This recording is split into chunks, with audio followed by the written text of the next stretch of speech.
திருவாரூரில் இந்து முன்னணி மாநில பொதுச் செயலாளர் முருகானந்தம் தலைமையில் மாவட்ட செயற்குழு கூட்டம் தனியார் அரங்கில் நடைபெற்றது. இதில் திருவாரூர் மாவட்டத்தைச் சேர்ந்த ஏராளமான இந்து முன்னணி நிர்வாகிகள் கலந்து கொண்டனர். தொடர்ந்து இந்து முன்னணி மாநில பொதுச் செயலாளர் முருகானந்தம் செய்தியாளர்களை சந்தித்து அளித்த பேட்டியில், திருப்பரங்குன்றத்தில் கார்த்திகை தீபம் ஏற்ற வேண்டும் என்று 2 முறை நீதிபதி தீர்ப்பு கூறியிருக்கிறார். ஆனால் அப்போது இருந்த அந்த திமுக அரசாங்கம் இந்துக்களுக்கு விரோதமான அரசாங்கமாக இருந்ததனால் அங்குள்ள அதிகாரிகளை வைத்து அந்த தீபத்தை ஏற்ற விடாமல் செய்துவிட்டார்கள். அமைச்சர் நிர்மல்குமார் பழைய நிலையை தொடரும், திமுக அரசாங்கம் என்ன செய்ததோ நாங்களும் அதையே செய்வோம் என்று கூறுகிறார்.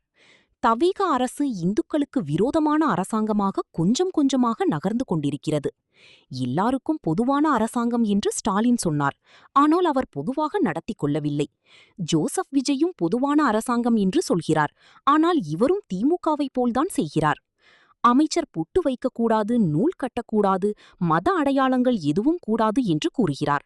ஆனால் பள்ளிக்கு செல்லும் குழந்தைகள் ஹிஜாப் அணிந்து செல்கிறார்கள், அதை அணிய வேண்டாம் என்று சொல்லலாமே என்றும், மேலும் இதேபோல இந்த அரசாங்கம் இந்துக்களுக்கு எதிராக நடந்து கொண்டால் காலப்போக்கில் மக்கள் இந்த அரசாங்கத்தை தூக்கி எறியக்கூடிய நிலை வரும். இந்த அரசாங்கம் பொதுவான அரசாங்கமாக இருப்பது எப்படி என்பதை கற்றுக்கொள்ள வேண்டும் என்றும் குறிப்பிட்டார். தீபம் ஏற்ற வேண்டும், கார்த்திகை தீபம் ஏற்ற வேண்டும் என்று 2 முறை நீதிபதி தீர்ப்பு கூறியிருக்கிறார்.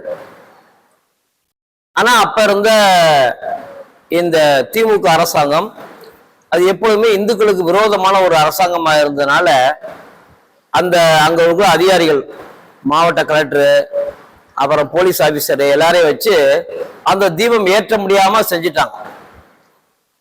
அதுக்கப்புறம் இப்ப நிர்மல்குமார் போய் திருப்பரங்குன்றத்துல சாஸ்திரமா நமஸ்காரம் பண்ணியிருக்கிறார். ஆனா திருப்பரங்குன்றத்துல வரக்கூடிய 22ஆம் தேதிக்குள்ள அந்த அரசாங்கமானது உங்களுடைய நிலைப்பாடு என்ன அப்படி சொல்லணும். அப்படி சொல்லும்போது அவர் சொல்றாரு, பழைய நிலையே தொடரும், திமுக அரசாங்கம் என்ன செஞ்சதோ அதான் நாங்க செய்வோம் அப்படின்னு சொல்றாரு. இப்போ ஒரு பழமொழி சொல்லுவாங்க, கத்தி போய் வாழ் டும் டும் டும்னு. அந்த மாதிரி இந்த தாவேக அரசாங்கமானது இந்த திமுக பாணியிலேயே இந்துக்களுக்கு விரோதமான அரசாக கொஞ்சம் கொஞ்சமாக நகர்ந்து கொண்டிருக்கிறது. அதுல இப்போ பிரபாகர், ஜேசிடி பிரபாகர் இருக்கார், சபாநாயகர், அவரு இன்றைக்கு ஒரு கிறிஸ்தவர். அவரு எப்பொழுது பைபிள் வசனங்களே சொல்லிட்டு இருக்கிறாரு. அதே போல கிறிஸ்துவ அதிகாரிகளுடைய அதிகமான பேரை கிறிஸ்துவ அதிகாரிகளே போடுறாங்க. ஜோசப் விஜயும் ஒரு கிறிஸ்தவரு. அப்போ இது ஒரு 88% இந்துக்கள் இருக்கிற ஒரு தமிழகத்துல கிறிஸ்தவருடைய ஆட்சியை நோக்கி இது நகருது அப்படி எங்களுக்கு தோணுது. எல்லாருக்கும் பொதுவான அரசாங்கம் அப்படி ஸ்டாலின் சொன்னாரு. ஆனா பொதுவா அவர் நடந்துக்கவே இல்லை, இந்துக்கள் எதிராகவே செயல்பட்டாரு. இவரும் அப்படி பொதுவான அரசாங்கம் சொல்றாரு, இவரும் அப்படியே செய்யறாரு. அப்புறம் ஒருத்தர் பேட்டி ஒரு அமைச்சர், எந்த பொட்டு வைக்க கூடாது, பூ வைக்க கூடாது, இந்த மாதிரி மத அடையாளங்கள் கூடாது அப்படி சொல்றாரு.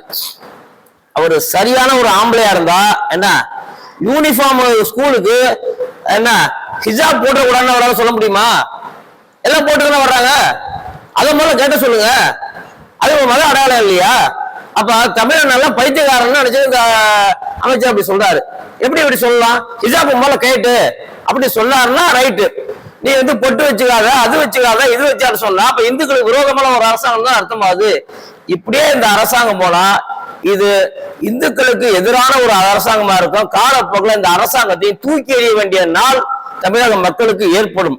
அதனால இந்த அரசாங்கமானது ஒரு பொதுவான அரசாங்கமா எப்படி இருக்கும் அப்படிங்கிறத முதல்ல கத்துக்கணும். அவ மதச்சார்பின்மை என்பது உண்மையான மதச்சார்பின்மை என்ன அப்படிங்கிற ஒரு பாடத்தை படிக்கணும். எல்லாரும் படிச்சுக்கிட்டு அதுக்கப்புறம் ஆட்சி பண்ணணும். சும்மா தமிழ்நாட்டை ஏமாத்திட்டே இருக்கலாம், இந்துக்களை ஏமாத்திட்டே இருக்கலாம், அப்படி ஒரு நிலையில இந்த அரசாங்கம் இருக்கக்கூடாது. அது இந்த பைட்டக்ல அதான் எங்களுடைய தீர்மானம். இந்த திருவாரூர் நடக்கக்கூடிய இந்த மாவட்ட செயற்குள்ள எங்களுடைய முக்கியமான தீர்மானம் அதுதான்.